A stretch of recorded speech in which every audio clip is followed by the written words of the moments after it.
안녕하십니까. 파이터치 연구원 나정주 원장입니다. 오늘은 국가 채무에 대해서 좀 말씀을 드리고자 합니다. 4차 추경을 하는 것으로 결정이 됐죠. 그 규모는 약 한 7.5조 원이 되겠습니다. 그리고 내년도 예산이 556조 원으로 이제 결정이 됐죠. 물론 그 국회 통과는 아직 이루어지지 않았습니다.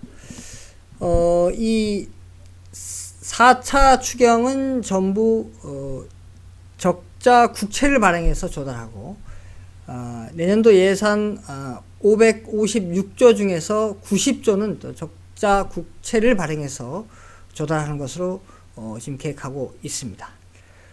이 4차 추경은 모두 그 2차 긴급 재난지원금을 이제 지급하기 위해서 편성된 것입니다. 2차 긴급 재난지원금을 어떻게 줄 것인가, 지급 대상을 이제 결정하는 측면에서 전 국민에게 줄 것인가 아니면 선별 지급할 것인가에 대해서 이재명 지사하고 이낙연 더불어민주당 대표가 이제 대립했죠. 근데 결과적으로 선별 지급하는 것으로 이제 결정이 됐는데, 이 가운데 이제 이재명 지사는 이제 이런 얘기도 했죠. 긴급 재난지원금을 30만 원씩 전 국민에게 50에서 100번을 줘도 문제 없다. 이런 식으로 얘기를 했습니다. 그래서 이재명 지사가 이러한 생각을 하게 된 그런 어떤 근원적인 논리 이런 걸 좀 이제 찾기 위해서 기사를 찾아보니까 이런 워딩이 있었습니다. 이런 긴급 재난지원금이라든가 또는 뭐 기본소득 이런 것을 국민들에게 주면 이제 무상으로 주는 거죠. 이건 이제 이전 지출이라고 그러는데, 이런 이전 지출을 늘리면 결국 소비가 늘 것이고, 소비를 늘리기 위해서 기업은 생산을 늘리고, 생산을 늘리기 위해서 기업은 일자리를 늘린다. 그래서 이제 경기가 살아난다. 그래서 결국 세수도 증가할 수 있다. 뭐 이런 논리를 이재명 지사는 가지고 있었습니다. 그런데 이재명 지사의 이와 같은 논리대로 경제가 실제 돌아갈까요? 최근에 이제 데이터로 확인되는 사항이 있습니다. 그래서 오늘 그것을 좀 살펴보겠습니다. 이렇게 국가가 적자 국채를 발행해서 채무를 늘리게 되면은 어떠한 경제 현상이 일어나는지, 특히 국가 채무를 늘린다고 해도 문제없다라고 인식하는 분들이 놓치고 있는 분야가 있습니다. 그것을 좀 살펴보도록 하겠습니다. 먼저 적자 국채를 이제 정부가 최근에 4차 추경과 내년도 예산안을 편성하면서 발행하는 것으로 이렇게 계획을 하고 있는데, 그 내용을 좀 살펴보도록 하겠습니다. 자, 올 들어서 추경을 총 4번 했죠. 자, 그 추경의 전체 금액은 66.5조 원입니다. 그 중에서 이제 적자 국채에 해당되는 것은 45조 원이 되겠습니다. 특히 4차 추경은 이제 아직 시행되지 않았는데 곧 시행 예정이었죠. 그 7.5조 원이 이제 추경 편성 규모인데, 이것을 100% 다 국채를 발행해서 하겠다고 했습니다. 그 다음에 내년도 예산안이 이제 약 556조 원인데 그 중에서 90조 원을 적자 국채를 발행해서 조달하는 것으로 그렇게 발표를 했습니다. 저렇게 적자 국채를 발행하면 당연히 국가 채무가 늘어나겠죠. 따라서 GDP 대비 국가 채무 비율이 연도별로 어떻게 변했는지 살펴보도록 하겠습니다. 점선을 기준으로 좌측은 박근혜 정부, 오른쪽은 문재인 정부 시절이 되겠습니다. 여기서 2020년, 21년, 22년은 기획재정부에서 발표한 계획에다가 그 계획은 이제 3차 추경을 바탕으로 되어 있는데, 이제 4차 추경이 이제 7.5조 원을 하는 것으로 이제 결정이 됐죠. 그래서 이 4차 추경을 더 반영을 해서 추산한 결과가 되겠습니다. 자, 전체적으로 보시면은 박근혜 정부 시절에는 이렇게 상당히 좀 곡선이 평평했다는 것을 알 수 있고, 문재인 정부 들어서 기하급수적으로 늘어나는 것을 알 수가 있습니다. 자, 구체적으로 보시면은 박근혜 정부 초인 2013년도에는 32.6%였습니다. GDP 대비 국가 채무 비율이. 그리고 16년도에는 36%로 이제 좀 증가했죠. 근데 현 정부 들어서 2019년도에는 38.1%로 증가했고 2020년도에는 올해죠. 43.8%로 증가하고 40%를 딱 넘게 됩니다. 사실은 우리가 이 40%를 상당히 중요한 시점으로 보았는데 올해 40%를 이제 넘게 되겠죠. 그 다음에 2022년에는 51.3%로 아주 많이 늘어나는 것을 알 수가 있습니다. 4차 추경을 모두 국채를 발행해서 조달하고 그 다음에 내년도 예산 556조 중에서 90조를 국채를 발행해서 조달한다고 발표를 하니까 외국인이 바로 이 국채를 팔아버리는 그 순매도가 급증하기 시작했습니다. 자, 그 세부 내용을 보시면 8월 달에 3년 만기, 5년 만기 국채 선물이 약 7.6조 원이 순매도가 일어났습니다. 외국인의 순매도가. 이것은 월 기준으로 볼 때 역대 네 번째로 많은 아주 큰 규모가 되겠습니다. 원래 올 7월까지, 1월부터 7월까지, 3월 달에 코로나가 창궐해서 금융시장이 이제 이렇게 출렁된 3월을 제외하고는 1월부터 7월까지 외국인 순매수가 일어났었습니다. 그러니까 이제 8월 달에 이제 갑자기 외국인 순매도가 급증하게 된 것이죠. 9월 달에는 지금 1일부터 4일까지 데이터가 있는데 이 4일 동안에 3년 만기, 10년 만기 국채 선물이 약 5.1조 원이 외국인 순매도가 발생됐습니다. 자, 이와 같이 갑자기 외국인 국채 순매도가 급증하게 된 것은 제가 앞에서 말씀드린 대로 이렇게 4차 추경을 100% 다 국채로 발행하고 그 다음에 예산안에 90조를 국채로 발행한다고 하니까 어떻게 되겠습니까? 이 국채의 공급이 늘어나겠죠. 국채의 공급이 늘어나면 국채 가격이 하락하지 않겠습니까? 그래서 국채 가격이 하락하게 되면은 지금 바로 이게 팔아버리는 것이 외국인 입장에서 팔아버리는 것이 이득이지 않겠습니까? 나중에 국채 가격이 떨어지니까. 그러니까 이 외국인들 투자자들은 이득이 나면은 언제라도 이걸 이제 왔다 팔고 또 사고 이렇게 하기 때문에 지금 현상으로 바라볼 때 앞으로 이 적자 국채가 계속 발행돼서 국채의 어떤 공급량이 늘어날 것이다. 그러면 가격이 떨어질 것이다. 따라서 지금 파는 것이 훨씬 더 이득이다. 그래서 이 외국인 순매도가 급증하게 된 것이죠.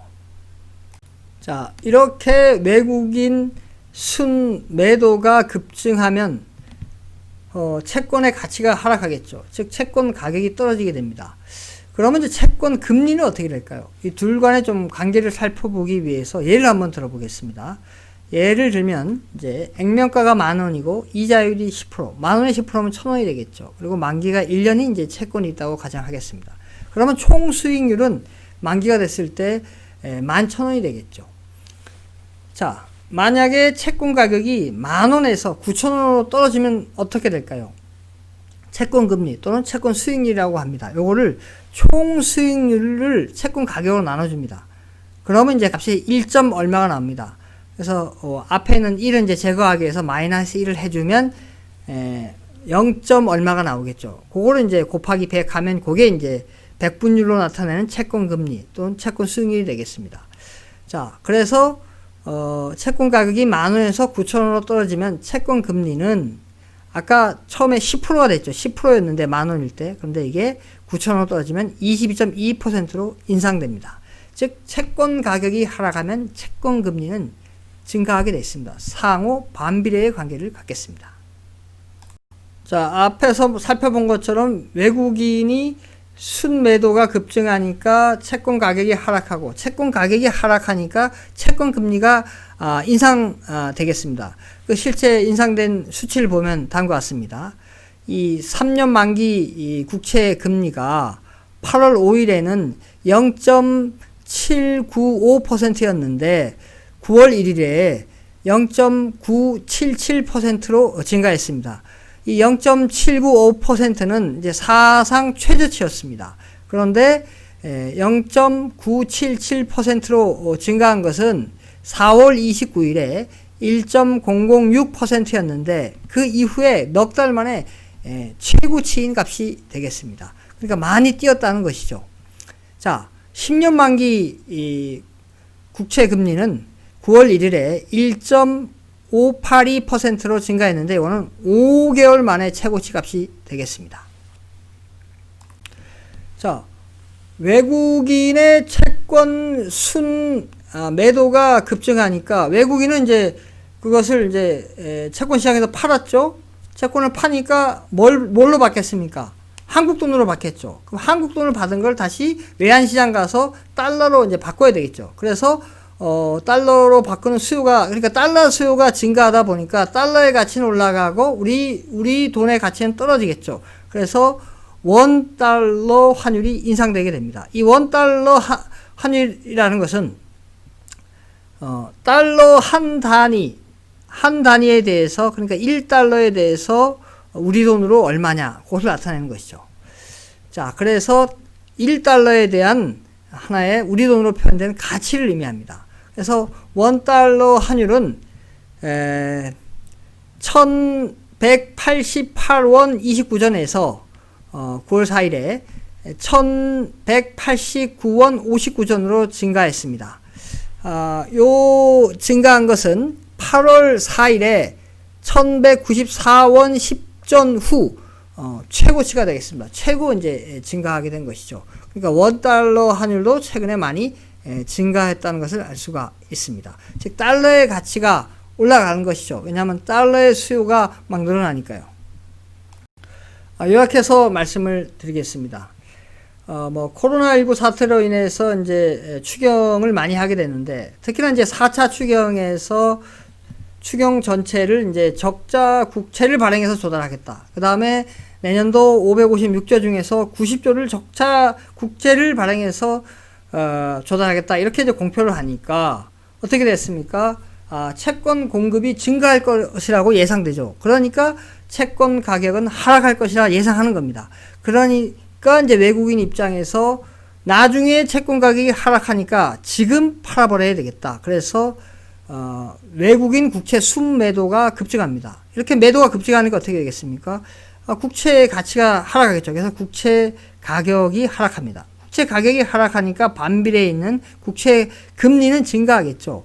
자, 외국인 입장에서 채권을 팔아서 우리나라 돈을 받으면 그것을 다시 달러로 환전해야 되겠죠. 그래서 달러의 가치가 증가합니다. 그래서 원 달러 환율이 인상되죠.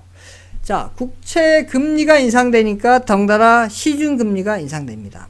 한국은행에서 발표하는 것은 기준금리가 되겠죠. 지금 기준금리가 0.5%까지 하락했는데, 이 기준금리를 이렇게 0.5%까지 하락한 이유는 코로나19로 인해서 경기가 안 좋으니까 경기를 부양하기 위해서 이렇게 금리를 하락했죠. 왜냐면 금리를 하락해 놓으면 이제 대출 금리가 싸지니까 기업의 입장에서 어떻게 했습니까? 운영 자금 같은 거를 대출을 받아서 그 대출하는 이자 비용이 줄겠죠. 그러니까 그걸 통해서 이제 물건을 만들고, 그래서 물건을 팔아 이제 매출을 이제 올리면 다시 그것을 이제 원금하고 이자를 이제 갚는 거죠.